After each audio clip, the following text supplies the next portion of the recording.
ప్రజలపై ధరలు, విద్యుత్ భారాలు తగ్గించాలని, ప్రజా సమస్యలు పరిష్కారం చేయాలని రాజమహేంద్రవరం మున్సిపల్ కార్యాలయం ఎదుట ప్రజాపోరు సిపిఎం పార్టీ నగర కమిటీ ఆధ్వర్యంలో ధర్నా నిర్వహించారు. కేంద్ర, రాష్ట్ర ప్రభుత్వాల ఎన్నికల హామీలు అమలు చేయాలని, ధరలు తగ్గించాలని, ఉపాధి కల్పించాలని ఇతర డిమాండ్స్తో పెద్ద ఎత్తున నినాదాలు చేశారు. సిపిఎం నగర కార్యదర్శి బి పవన్ మాట్లాడుతూ ప్రజలు ఎదుర్కొంటున్న సమస్యలు పరిష్కరించాలని కోరుతూ సిపిఎం ప్రజాపోరు కార్యక్రమాన్ని జాతీయ స్థాయిలో నిర్వహిస్తుందని తెలిపారు. కేంద్ర, రాష్ట్ర ప్రభుత్వాలు ప్రజలపై వేస్తున్న ధరల భారాలను ఉపసంహరించాలి, నిత్యావసర సరుకుల ధరలు తగ్గించాలని, విద్యుత్ ఛార్జీల భారాన్ని తగ్గించాలని, ట్రూ అప్ ఛార్జీల భారాన్ని రాష్ట్ర ప్రభుత్వమే భరించాలని డిమాండ్ చేశారు. నగరపాలక సంస్థకు ఎన్నికలు జరిగి 10 ఏళ్లు పూర్తయిందని, నేటికి ఎన్నికలు జరపకుండా అధికారుల పాలనలో ప్రజాస్వామ్యం కూని చేస్తున్నారన్నారు.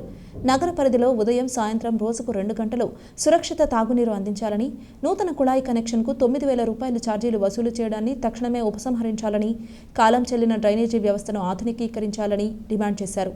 సిపిఎం నాయకులు P Tulasi, TS Prakash, SS Murthy, P Venkateswararao, Savitri, B Purnimaraju, P Ramakrishna, G Tatarao, I Subrahmanyam, Zarina, Sravanthi, Annapurna, Murali, Srinu, R Ramakrishna, Someswararao, Rambabu, Bhaskar, Rajesh, Nagamani, Uma తదితరులు పాల్గొన్నారు.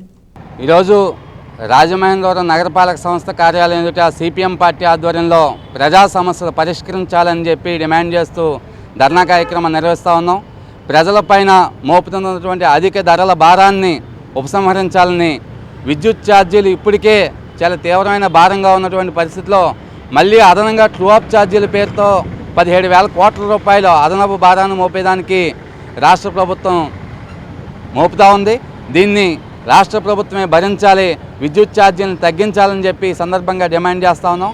ఈరోజు రాజమండ్రి నగరపాలక సంస్థ ప్రజలపైన ప్రతి సంవత్సరం హౌస్ ట్యాక్స్ని 0.5% పెంచుతూ పోతూ ఉంది.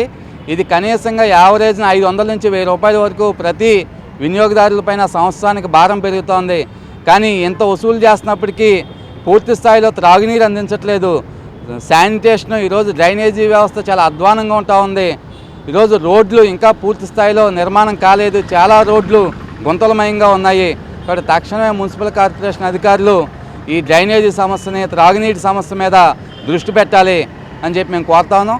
అంతేకాదు 200 రూపాయలకే నూతన కనెక్షన్లు అని చెప్పి కుళాయిలు ఇచ్చిన కనెక్షన్లు ఇచ్చి ఈరోజు కనెక్టింగ్ ఛార్జీల పేరుతో 7,000 నుంచి 9,000 రూపాయల వరకు ప్రజలను ముక్కుపిండి మరి వసూలు చేస్తూ ఉన్నారు. ఈరోజు వాటర్ ట్యాక్స్ వేస్తూ మళ్ళీ కనెక్షన్ ఛార్జీలు దారుణంగా మోపడాన్ని మేము కూడా తీవ్రంగా వ్యతిరేకిస్తూ ఉన్నాం.